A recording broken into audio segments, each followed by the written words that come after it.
Hello everyone and welcome back, and this is going to be our first teaching video. I'm so excited, and it is going to be about what is yoga. So what really is yoga? Okay then. So the meaning, the foundation and the experience is what we'll be covering today. So my experience my experience of yoga. No, you'll hear about it. You'll understand what I mean. Okay, so in this video, I'm going to explore what yoga really is, what it means, right down to the root core of the word itself. I'll also be sharing my own experience from when I trained to become a yoga teacher in 2022 for the whole year. So first, what is yoga? Okay, so to be in a state of yoga is to feel a state of independence from the constant fluctuations of the nervous system, and the nervous system travels all the way up through the center, out, and that creates whether we are calm or whether we are in fight or flight, and so we can see those constant fluctuations in our body, and the aim is to not be completely pulled around, in our emotions by every thought and every feeling or reaction, but to rest in a deeper sense of awareness.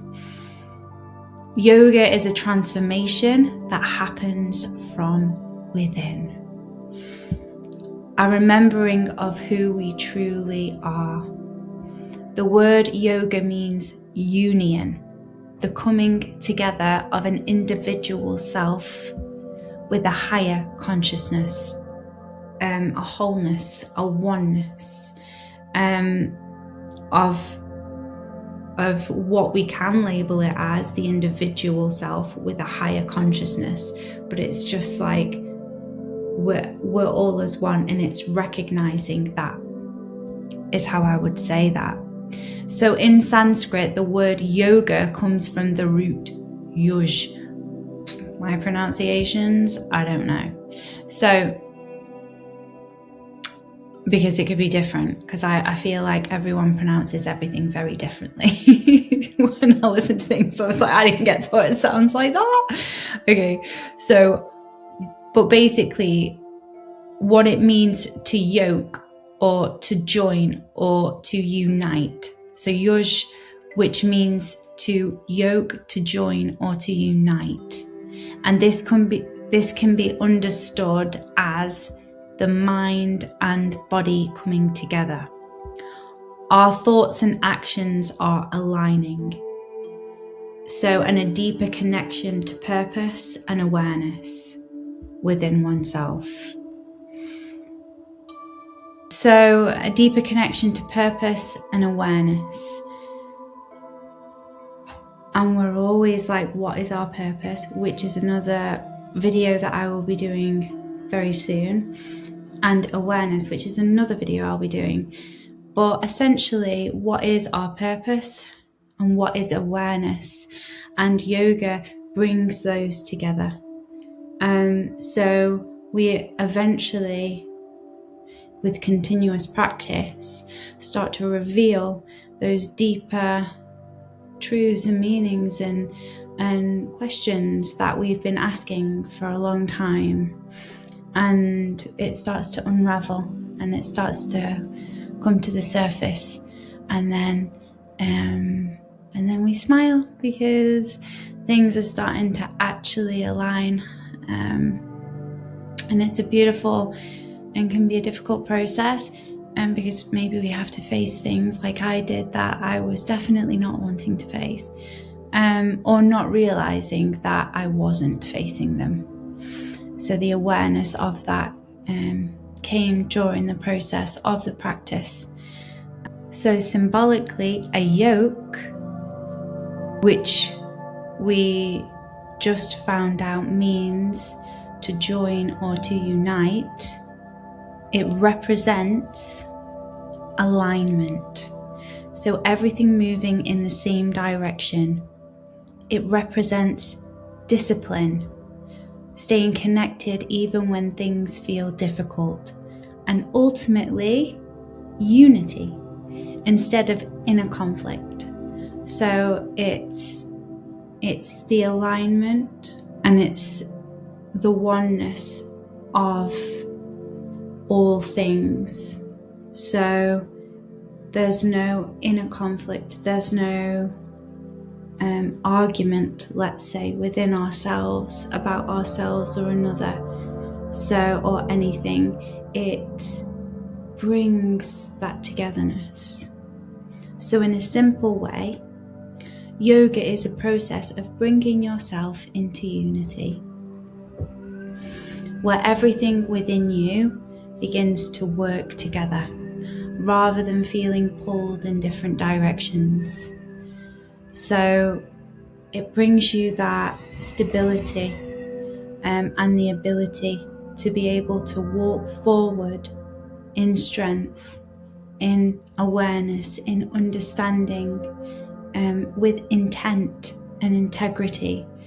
And so when things come in and start happening, which usually pulls us, like this morning I had an email and it wasn't the way I wanted it to go, for example, and I felt this inner fire thing come up, and I had to just breathe through it and be like, okay, so how am I going to respond and not react to this situation? How can I bring compassion to this situation? How can I not get pulled by somebody else and how their judgment or their feeling or their what they're saying to me? How can I not get affected by that? And yoga helps us, because with our stability and alignment, it helps us to not get pulled and swayed. So we're not angry over there, crying over there, doing this over that. And believe me, that's been a big part of my journey. Being a sensitive, being an empath, being a highly sensitive person, it's been a journey. And yoga is really about the embodiment of that. So you can then allow your resting place to be the thing that decides, so you're not getting pulled and swayed. But in the West, yoga is often seen as just physical movement or stretching, but that's only one part of it. It is a part of it, of course. I mean, it's incredible because my body, I'm not hypermobile or have that. I'm flexible, but not as flexible as one I used to be since I had a back injury. But also allows me to really stretch out all that tightness and the emotions that are trapped. So it's amazing. The feeling is amazing of stretching, but it's not just that, and it's not just the poses. It's not just about trying to get everything right and perfect, because traditionally yoga includes movement and postures, breath work, meditation, and also the way we live our lives. And in many ways, all of these practices are leading us back to meditation, to a deeper awareness of ourselves. Yoga becomes a path, one that we can continue to go deeper into, always discovering more as we unfold. So it really does change every time we practice yoga, and the resistance to it is also there at times. But as we all know, like with exercise as well, once we do it, we feel just like a completely different being altogether, because the purification process that takes place allows us to unfold, and then unexpectedly we can just start to have a more grounded approach to life. So at its core, yoga is about becoming more present, finding balance and clarity, and gently reducing the inner conflict within us. Gently. No, I'm kidding. I'm just going to put everyone off doing yoga doing this. I see yoga for other people, like in my course, and it was like, oh yeah, everyone's just getting by, feeling great, and I'm there like,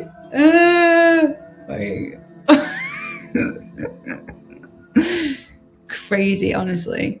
So, even the way the world is spoken reflects its softness, and that is very beautiful, isn't it? Because it's very true. So, because in Sanskrit, it's pronounced more like yoga, with a softness and flow, rather than something sharp or forced. So we normally say like yoga, don't we? Yoga. So it's more like yoga. So it's like more soft. So now I'm going to read you the chapter from the Shambhala guide. I have my little bookmark which says Shambhala on it. Very cool. And as you can tell, I just do tons of different colour notes. So here we go.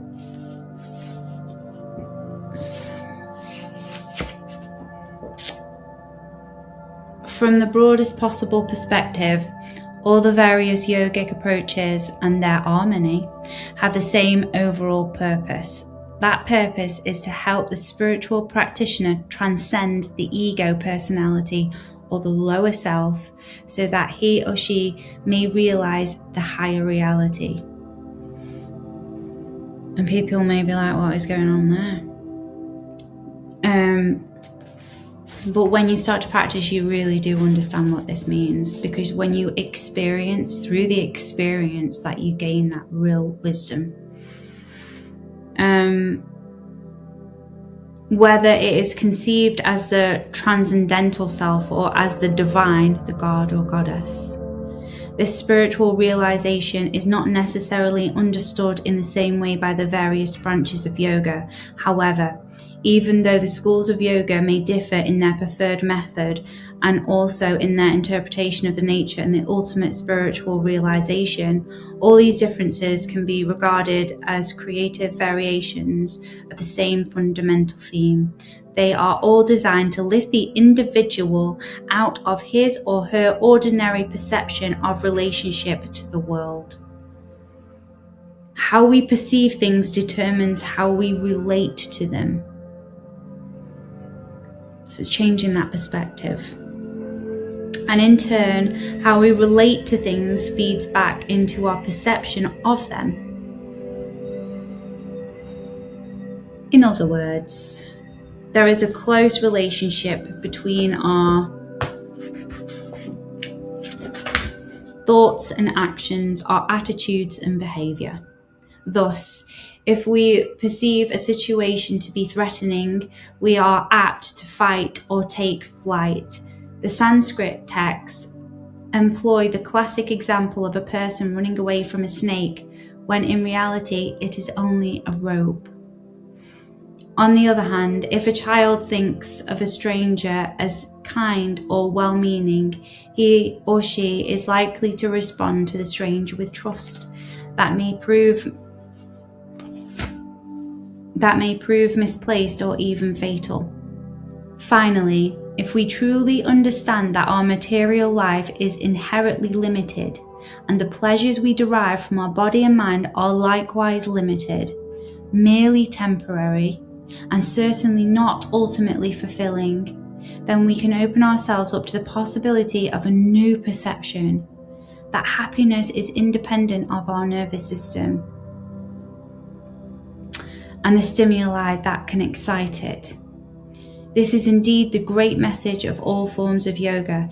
Happiness is our essential nature and not our perceptual quest for happiness is fulfilled only when we realize who we truly are. This realization is an awakening to our selfhood, which transcends the mind and body, the ego personality, and the horizon of the world reflected in our ordinary experience. All this and more is captured in the word yoga. The term yoga is a common word in the Sanskrit language, the language in which most of the yoga scriptures are written. It also happens to be one of the most versatile Sanskrit terms, having a whole range of meanings that extend from the simple union, as we just went over, to team, constellation, and conjunction. It is derived from the verbal root yuj, which means to harness, yoke, prepare, equip, fasten. The male practitioner of a yoga is known as yogin or yogi, and the female practitioner is yogini. Frequent synonyms are yogavid, knower of yoga, and yukta, yoked one. Sometimes the word yogayuj, one who is yoked in yoga, is used. Tell I don't use these because imagine. I'm sorry, I giggle. Okay, get serious, Rachel. A master of yoga may be referred. I'm sorry. Oh no, why am I doing this? I just laugh. Okay. I mean, not at this, at myself. Obviously, I'm just silly, right? A master of yoga may be referred to as Yogaraj, king of yoga, or Yogendra, from yoga and Indra, meaning Lord. In addition to yoga and yukta, the verbal root yuj also yields the old Sanskrit word yuga, denoting yoke, which is the literal yoke placed upon an ox. The yoke of burden of the years is probably in the latter metaphoric sense that yuga is applied to the four great world cycles, which according to Hinduism continuously revolve, thus creating history. And we've just come to the end of one of those yoga cycles and the beginning of another. The Kali Yuga. At present, we are thought to be in the final world age. Oh, here we go. The Kali Yuga. It's a dark age, which is destined to terminate convulsive catalysm. So this is really important. I'll go over this bit now. It's really important to take note of, to be prepared for, and to actually research more in depth, because the Kali Yuga is spread across all prophecies to all different types of people, like the Hopi prophecy, like Edgar Casey's work, and you will see all of these things line up, even from the Three-Eye Atlas to the natural disasters that are occurring, to the comets and the things that are happening around the sun, to the solar flares, and all the things that are taking place now exists all in this cycle. So the Kali Yuga, in which spirituality and morality are at their lowest ebb. The Kali Yuga is the dark age, and we're coming to the end of that now. But with the end of the dark age has to come that collapse, right? Everything has to collapse for new things to emerge, and it's the same within us. So there's a collapse of the old self and branching out into the new self. Reminds me of, like, you know, a butterfly in its cocoon, and it's got to break free and come out and emerge. So the dark age is destined to terminate in a convulsive cataclysm, accompanied by a major purging of humanity. Therefore, after a new golden age will begin, starting the four-phase cycle all over again. So we've gone from the golden age all the way up and to the dark age, and now back into the cusp now, into the golden age. I'm just gonna have a sip. Oh, I need to take that tea bag. You know when you leave the tea bag and it goes too strong. Okay. So we can say from a broader perspective that all various types of yoga approaches are here for us to transcend what some branches of yoga call ego personality or our lower self. I would say the truth of all things, and there are many names, like the higher reality. Fundamentally, they are all designed to take us beyond our usual perception of and relationship to the world. So I'm going to explain to you now about a bit about my experience. So here we go. Yoga for me completely opened all parts of who I am. It opened. An opening is how I can describe it personally. It was like a continuous opening. You know, it can be like, people can call it like a breakdown to break through. You know, you like break down. But it really feels like that butterfly, like it's just an emergence of wow. I've opened myself up to a whole new reality, and that doesn't end, it just keeps opening. And so with continuous practice and, you know, determination and devotion and surrender, this is what continued to happen for me. You know, I felt like I was in a good shape. I was flexible, fairly flexible, and what you might call spiritual. But you know, I've had mystical experiences before this, which were life altering, completely changed my understanding of life, you know, and you can find some of that on my Substack. Actually, I've started to write about that. I'm creating a book about my mystical experiences. As I can say what it is, it's not mystical to me, to be honest, but it is in terms of the reality we're living in right now.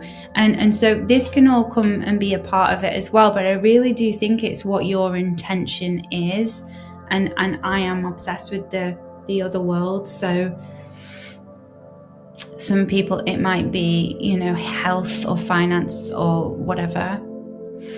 And it changes, right? You can just go on to different things and have your focus and your intention on every single practice. And that will, I mean, you don't know what, you could be in focus and intention on one thing and your body's like, oh no, we're working through this today.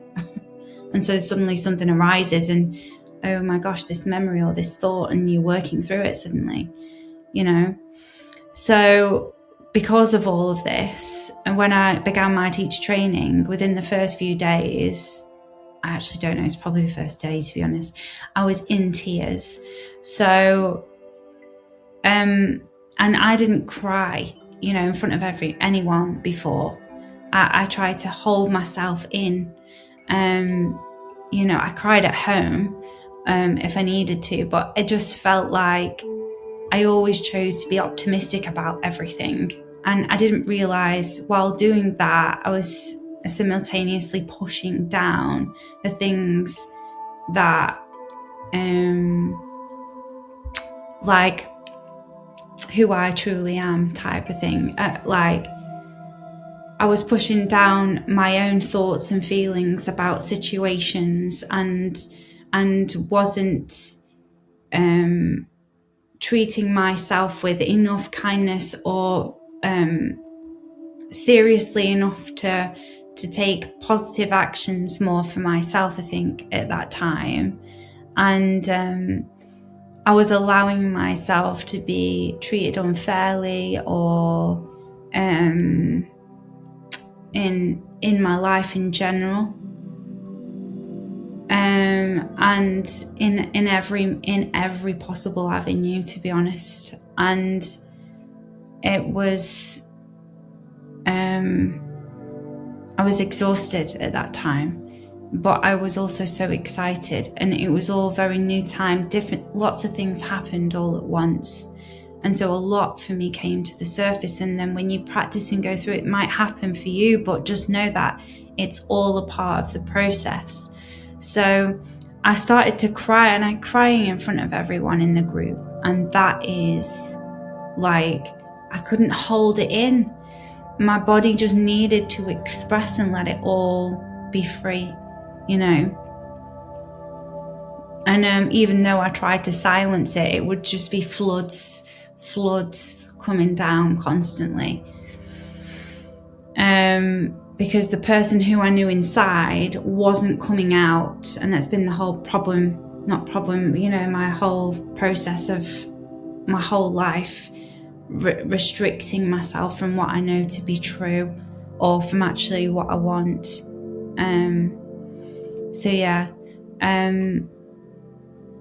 But just before actually starting the training, I began to get back issues, and the pain was unbelievable, and I didn't understand why or what was going on, because I was so fit, you know. I was like always doing my training, my fitness training, and my whole life, you know, since I was 12, I've just gone on and on and on, loving fitness. So I didn't understand why I was in so much pain. And it happened just before I started the yoga, which was really annoying. But then I understood why. So I'm looking back I just wasn't slowing down, and my boundaries were almost non-existent. And I was trying to manage everything on my own. 5 planets in Capricorn over here. If you understand astrology, you might get that.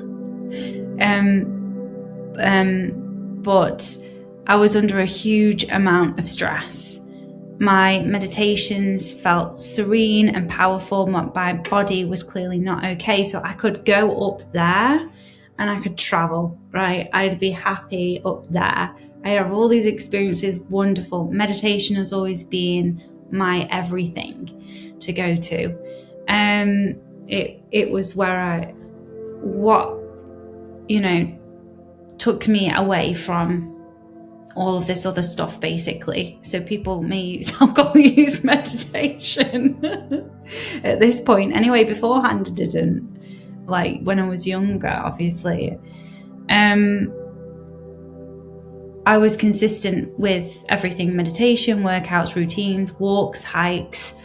I was always out in nature. I'm so close to nature and to animals. But I was also creating tension within my body, you know, as well.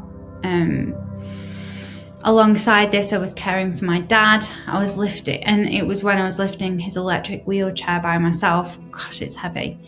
And eventually my body just said no, you know, trying to get that in the boot of the car. And I think it was all those emotions coupled with all the physical hardship as well, difficulty trying to do everything. I just couldn't juggle it. And suddenly I remember this pain, and it was like, well, if anyone out there, you've got back pain, you know how I mean. It's unbelievable. And my teacher actually encouraged me to get it checked out because I didn't like going to the doctors and all of that. So that's when I found out I had spondylolisthesis. And it affected my lumbar to sacral spine. So it's like a part of my spine like juts out. And the pain was horrific. Like, you know, doing like forward bends and things, forward folds. Back bends were okay, forward folds and things were not so much. So on a deeper level, that area relates to security, safety, finances, intimacy. And at that time, it was like every area of that felt unstable and out of alignment. And it was all reflecting back to me during that training, especially in the silence and movement. I just couldn't stop crying. So, and it happened every single time. There was no getting away from it. It was every day I was there. I had always been someone who didn't cry. So I just wanted to find joy in every moment, and I did. But alongside that, I was met with those waves of emotion. The thoughts coming, those intrusive thoughts that I'm not good enough, and the weight of everything I had been carrying, just kind of all came to the surface all at once. So a lot of people, I guess, didn't realise because it was quiet. As I said, it just streamed down me. The tears, it shocked me. I couldn't control it. And at the same time, I felt a deep sense of healing and nourishment with every single tear. It was like, finally.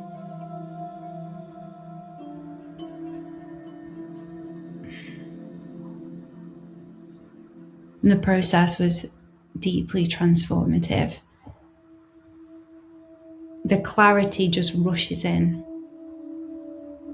And then in my daily life, I just, as we were mentioning before, the unity and the alignment and the awareness, what I'd always focused on before I did yoga training, came with even more depth. Because, we can stop ourselves in the mind, but when our body is trained to let go and surrender, it no longer wants to fight. Because it no longer needs to defend ourselves from another. I was always felt like I was in defensive mode, like everyone was always getting at me because I felt like I was so different. And then, I realised, I don't need to defend myself anymore. And it just isn't there now. So when all those things that used to trigger me beforehand, I'm like, all right. It's so strange. I almost am like, why am I so peaceful and calm? It's beyond explainable, to be honest. But I'm doing my best, my mind, again, it was free before, but then my body had been holding so much pain and fear and insecurity. Past experiences trigger it all. Yoga brought it all up to be seen and felt and heard and loved and ultimately released. And because I'm such an incredible teacher, Vicky Shields, and her teachers, on and on. I guess I just was so grateful for the whole training, because and for the fact that I was going through all the things I was going through at the time, because it helped me to heal, not just things from the past, but the things that were going on right now. And it's different day by day what you experience, and you can't predict it. And then you get used to the unknown, you get used to that uncertainty, and you start to go, this is great no matter what. I know after the release and the let go and the shoulders back. I know it's like on these things I'm a bit like that, but rolling those shoulders back and down, opening up the heart center, just do that now. And you're like, wow, I feel much more centered. Breathing in through the nose and into the belly. Calm and down. It's just a whole different level of being. So it helped me heal things that had been dormant for a long time. And then, I could say no. I could say no more, because I think I had trouble with saying no. And I think I'm not the only one, but saying no to people and not people pleasing and things does come with some resistance. I'm not going to lie. When people are used to you doing everything, and suddenly you're like, no. Suddenly you're not as attentive, you're not as this, you're not as that. You just start to see how that can, implicate, and then there's the guilt that comes through, and the fear, and the this and the that, and you just constantly working through it until you're just surrendering, and then you're letting it all pass by.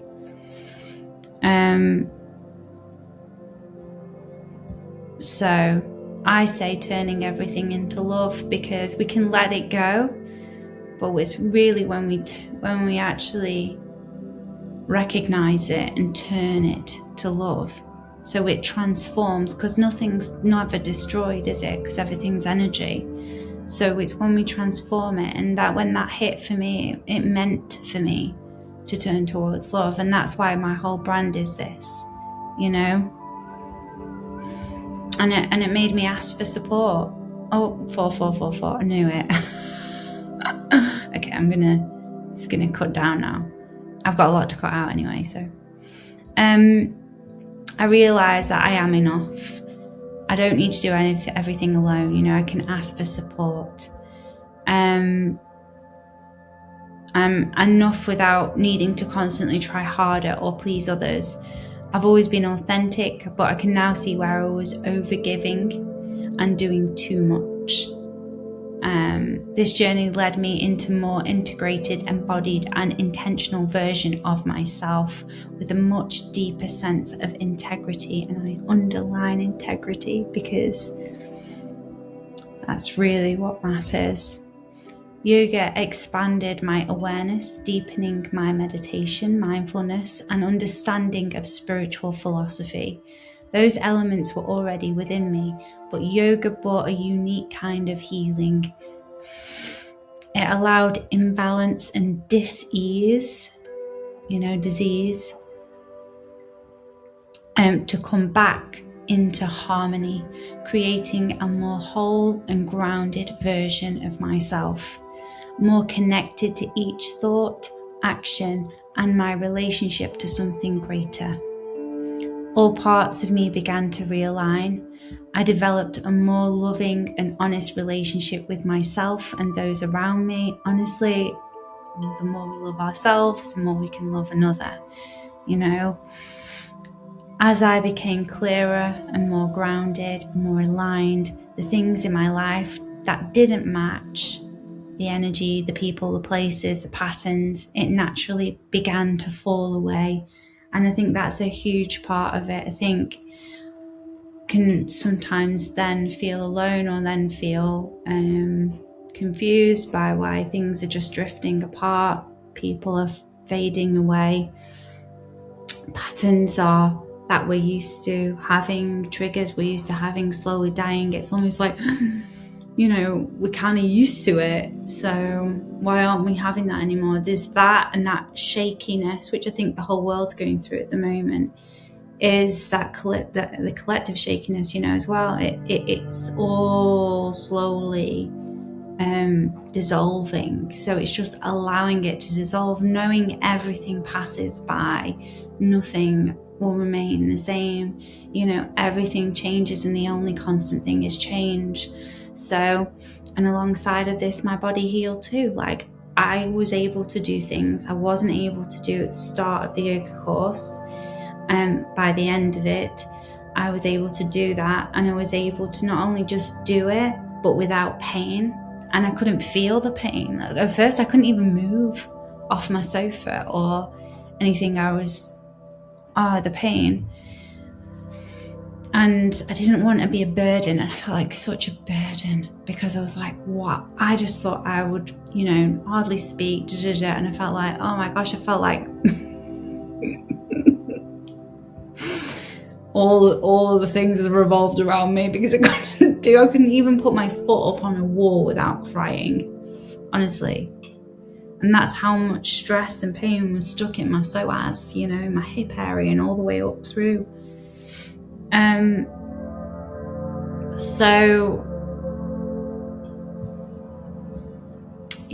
So then I was able to move freely with no pain, and that's continued to this day. Through studying yoga and Ayurveda, I did an Ayurveda practitioner course, and that taught me all about the food and the nutrition.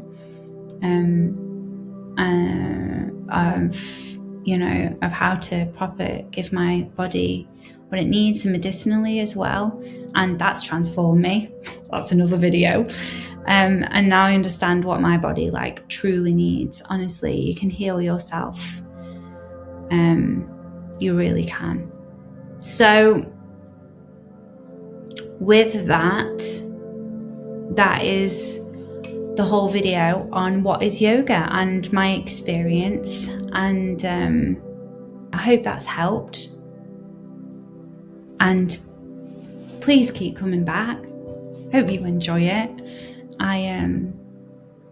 I can't wait to keep building these. So I'm just truly honoured to be able to do it and have more guests on, which are coming on soon.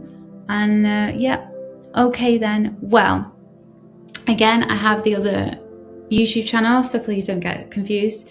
And if you want to actually do some 15-20 minute practices, the shorter meditations actually, so the sitting meditations you can find over there.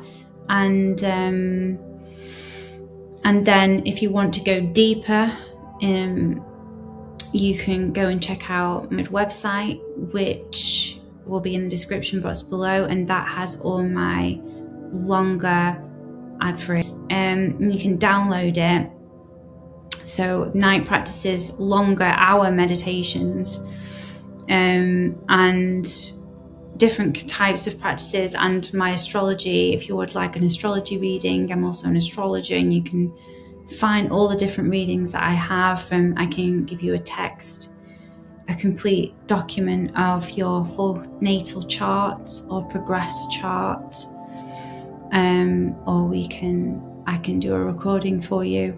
Please like and subscribe if this was useful to you, and thank you. Namaste, and may you always, always, always turn towards love.